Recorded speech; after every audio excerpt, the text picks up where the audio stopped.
9 wins, 7 losses, a point differential of -6, meaning this team was outscored by their opponents over the course of the season. The 27th ranked defense in the entire league. Statistically, mathematically, logically, this team had no business being in the playoffs. And they won the Super Bowl. They beat the greatest dynasty in football history on the biggest stage imaginable. And to this day, nobody can explain how it happened. That team is the #1 entry on this list. But they are not alone, because professional football has a dirty secret. Sometimes the best team does not win. Sometimes lightning strikes at exactly the right moment. Sometimes luck matters more than talent. These are 10 Super Bowl champions who had absolutely no business holding that trophy, and the stories behind their victories will make you question everything you believe about this sport. Before we begin, if you love NFL content that tells the real stories behind the game, hit that subscribe button right now and turn on notifications. January 12th, 1969. The football world believed one absolute truth. The NFL was superior to the AFL. The older league had better players, better coaches, better everything. When the AFL champion New York Jets faced the NFL champion Baltimore Colts in Super Bowl III, oddsmakers installed Baltimore as 18-point favorites. 18 points! That is 3 touchdowns. That is a margin suggesting the game should not even be competitive. Joe Namath thought differently. 3 days before the Super Bowl, Namath stood at a dinner event and made a guarantee that shook professional sports. He promised the Jets would win. Not hoped, not predicted, guaranteed. The media laughed, the Colts laughed, everyone except the Jets laughed. Then the game happened. New York's defense smothered Baltimore's offense. The Colts could not move the ball. They could not establish rhythm. They could not do anything they had done all season. The Jets won 16-7, and professional football changed forever. But here is the uncomfortable truth. The Jets did not dominate because they were clearly better. They won because Baltimore made critical mistakes at critical moments. Intersections, missed opportunities, mental errors from a team that had crushed opponents all year. Was it skill, or was it the Colts defeating themselves on the biggest stage? Namath's guarantee became legend, but the game itself was decided by Baltimore's collapse more than New York's brilliance. The merger between the AFL and NFL happened because of that victory. The entire structure of modern football exists because an 18-point underdog caught lightning in a bottle. But catching lightning once is impressive. The next team caught it after their entire season had fallen apart. The 2012 Baltimore Ravens were collapsing. They had lost 4 of their last 5 regular season games. The defense that had carried them all year suddenly looked old and slow. Worse, the organization fired offensive coordinator Cam Cameron with 3 games remaining in the season.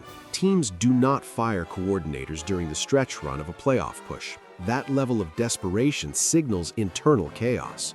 The Ravens were falling apart in real time. Then the playoffs began. Baltimore traveled to Denver to face Peyton Manning and the top-seeded Broncos. The Ravens were supposed to lose. They had looked terrible for weeks. Denver had home field advantage and the best quarterback in football. Jacoby Jones caught a 70-yard touchdown pass to tie the game with 31 seconds remaining in regulation. The play was a broken coverage, a miscommunication. Luck. Baltimore won in double overtime. The AFC Championship game against New England should have been a Ravens loss. They were playing the Patriots dynasty on the road. Instead, Baltimore dominated, 28-13. Then came the Super Bowl against San Francisco. The Ravens built a 22-point lead. The stadium lights went out, a 34-minute delay. When play resumed, the 49ers stormed back and nearly completed the greatest comeback in championship history. Baltimore held on by 3 points. A team that lost 4 of 5, fired their coordinator mid-season, benefited from a broken coverage in Denver, and survived a power outage in the Super Bowl, became champions. Every single step of that playoff run involved fortune intervening at the perfect moment. But the Ravens at least had a winning record entering the playoffs. The next team made history by coming from nowhere. Before 1980, no wildcard team had ever won the Super Bowl.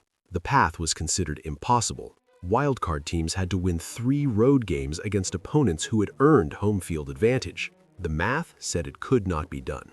The Oakland Raiders rewrote the math. They finished 11-5. Good, but not great. They earned a wildcard spot and nothing more. 3 consecutive road games stood between them and the championship. Houston, Cleveland, San Diego. 3 hostile environments, 3 teams that had earned the right to play at home. The Raiders won all 3. Super Bowl 15 against the Philadelphia Eagles.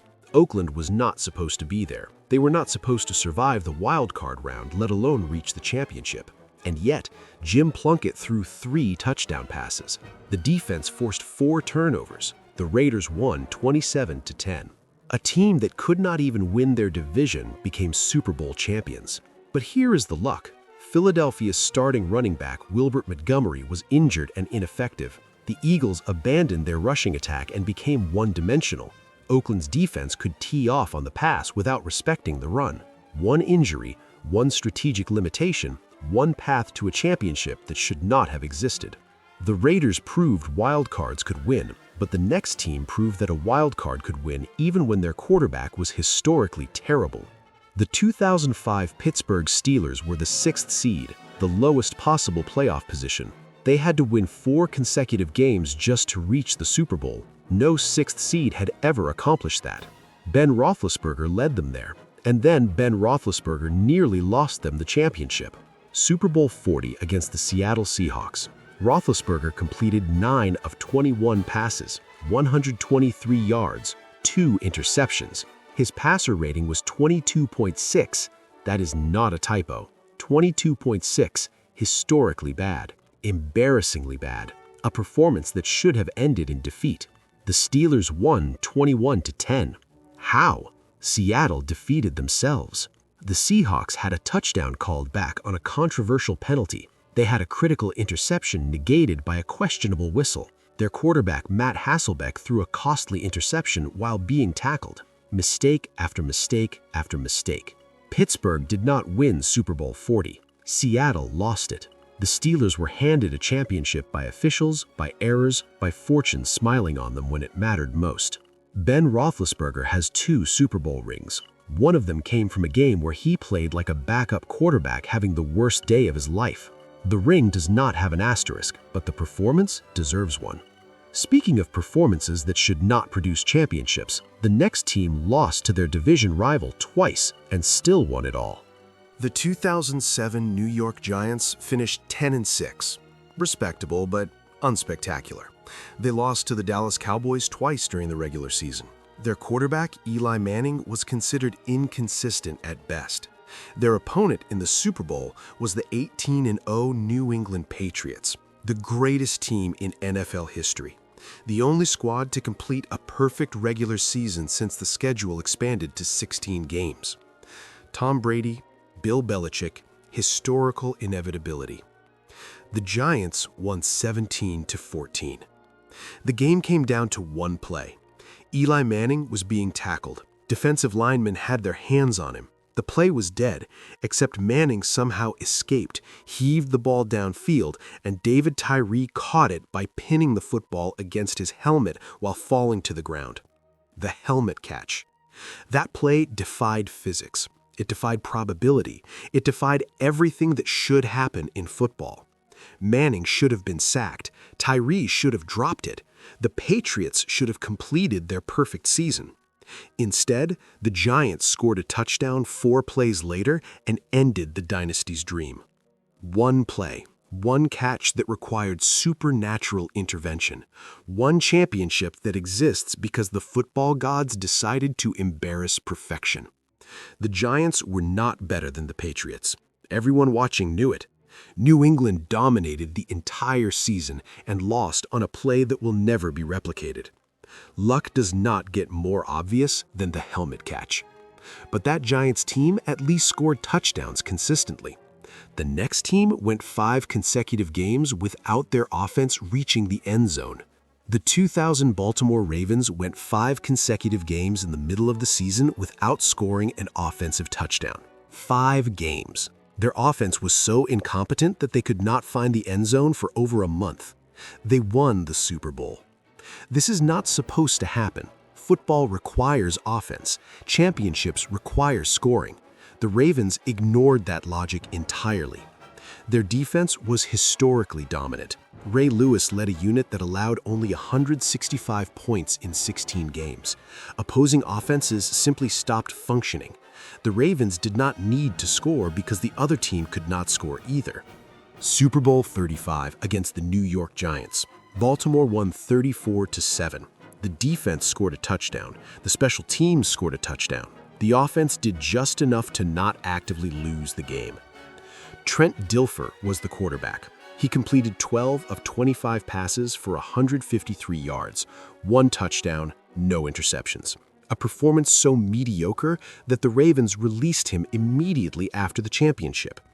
The Super Bowl winning quarterback was cut. That tells you everything about how much the offense mattered. Baltimore's championship required an all-time defense carrying a historically inept offense. If Ray Lewis had been injured, if the defense had one bad game, if anything had gone slightly wrong, the Ravens would have been eliminated. Pure defensive luck, pure circumstance, a championship that required everything to align perfectly because the offense contributed almost nothing. The next team had an even worse situation. Their Hall of Fame quarterback was actively sabotaging them. Peyton Manning threw 9 touchdown passes and 17 interceptions during the 2015 season. Read that again. More interceptions than touchdowns from one of the greatest quarterbacks in NFL history. The Denver Broncos won Super Bowl 50 anyway. Manning was broken. Injuries had destroyed his arm strength. Throws that used to spiral perfectly now wobbled and floated. The quarterback who had revolutionized the position could barely complete simple passes. In the Super Bowl against Carolina, Manning completed 13 of 23 passes for 141 yards, 0 touchdowns, 1 interception, a quarterback rating of 56. He was invisible when he was not actively hurting his team. Denver won 24-10 because Von Miller became a superhero. Miller recorded 2.5 sacks and forced 2 fumbles. The defense held MVP Cam Newton to his worst performance of the season. Carolina's offense was suffocated into submission. Peyton Manning received a Super Bowl ring for a season where he was one of the worst starting quarterbacks in the NFL. His legacy got a fairy tale ending that his performance absolutely did not deserve. If the Broncos had faced any other opponent, if Carolina had played their usual game, if Von Miller had been merely good instead of transcendent, Peyton Manning's final season would have ended in humiliation instead of celebration. Luck, defense, circumstance. A Hall of Famer carried across the finish line by players who did all the actual work. But at least Manning did not actively try to give the game away. The next team committed 7 turnovers and still won the championship. Super Bowl V is known as the Blunder Bowl.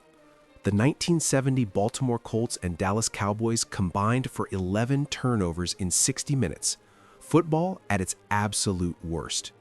The Colts committed 7 of those turnovers, 7 in a championship game. They fumbled, they threw interceptions, they handed Dallas opportunity after opportunity to win. The final score was 16-13 Baltimore. This makes no sense. 7 turnovers should equal defeat. 7 turnovers should equal embarrassment. The Colts somehow won despite doing everything possible to lose. Dallas committed 4 turnovers of their own. The Cowboys could not capitalize on Baltimore's generosity because they kept giving the ball right back. Both teams spent 60 minutes trying to hand each other the trophy. The Colts won on a field goal with 5 seconds remaining. Jim O'Brien kicked from 32 yards. The ball went through. Baltimore celebrated the ugliest championship in NFL history. Nobody who watched that game thought they witnessed greatness. Everyone who watched thought they witnessed 2 teams seeing who could fail less catastrophically. Baltimore won the Super Bowl because Dallas was slightly worse at holding on to the football. That is not skill. That is not destiny. That is 2 drowning teams seeing which one sinks slower. The Blunder Bowl champion exists because someone had to win. The The Colts simply lost less badly than the Cowboys. But losing badly can sometimes still produce a championship. The next team was below 500 in the middle of November and still won it all. The 1988 San Francisco 49ers were 6-11 in mid-November. They had lost to the Raiders. They had lost to the Cardinals. They did not look like a championship team. Joe Montana was struggling. The offense was inconsistent. The dynasty that had dominated earlier in the decade appeared finished. Then something shifted. San Francisco won their final 5 regular season games. They snuck into the playoffs at 10-6, not dominant, not overwhelming, just good enough. The NFC Championship game against Chicago should have been a loss. The Bears had the better record. The Bears had the home crowd. Montana threw 3 interceptions. The 49ers won 28-3. Super Bowl 23 against the Cincinnati Bengals became the stage for the greatest drive in football history. San Francisco trailed 16-13 with 3 minutes and 20 seconds remaining. 92 yards stood between them and the championship. Montana looked at the huddle and pointed out John Candy in the stands. His teammates laughed. In the most pressure-packed moment imaginable, Montana made a joke to relax everyone. 11 plays, 92 yards. John Taylor caught the winning touchdown with 34 seconds remaining. The 49ers won 20-16. That drive required perfection.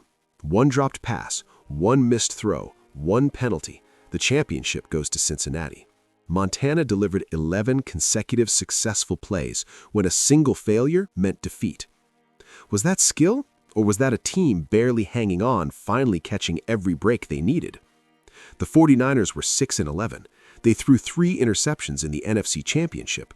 They needed a perfect drive to avoid losing the Super Bowl.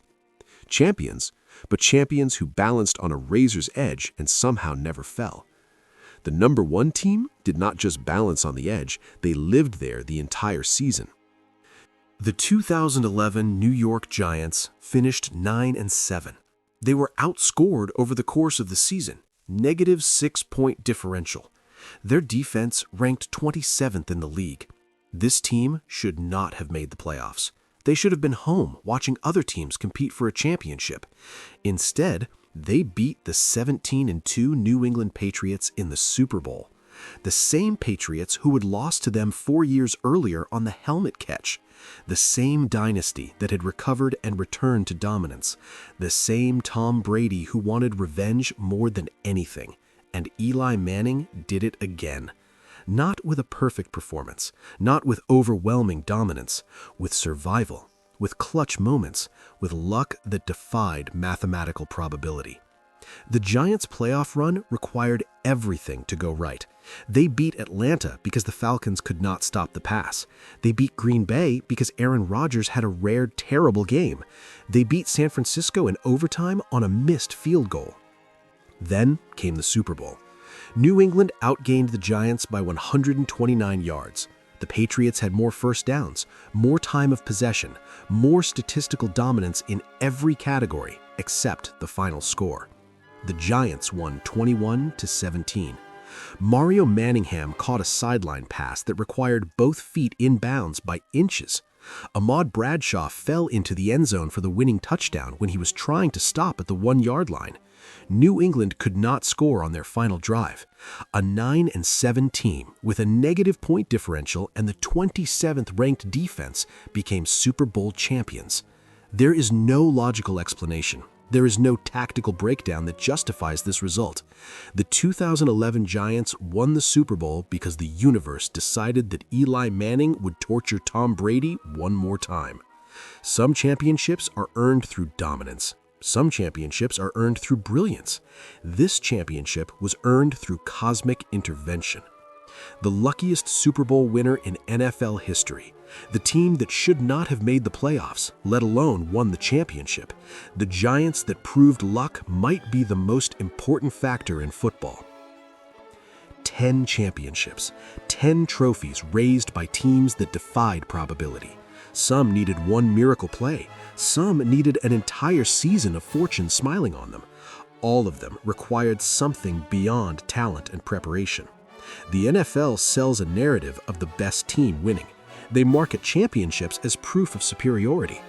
These 10 Super Bowls tell a different story. Sometimes the ball bounces the right way. Sometimes the opponent makes a critical mistake. Sometimes a broken play becomes an iconic catch. Sometimes a 9-7 team beats a 17-2 dynasty. Luck is the variable that football refuses to acknowledge. It cannot be coached. It cannot be practiced. It cannot be predicted. But it decides championships more often than anyone wants to admit. The next time you watch a Super Bowl, remember these 10 teams. Remember that the final score does not always reflect reality. Remember that the trophy sometimes goes to the team that caught lightning at the perfect moment. Because in professional football, being good is not always enough. Sometimes you just have to be lucky.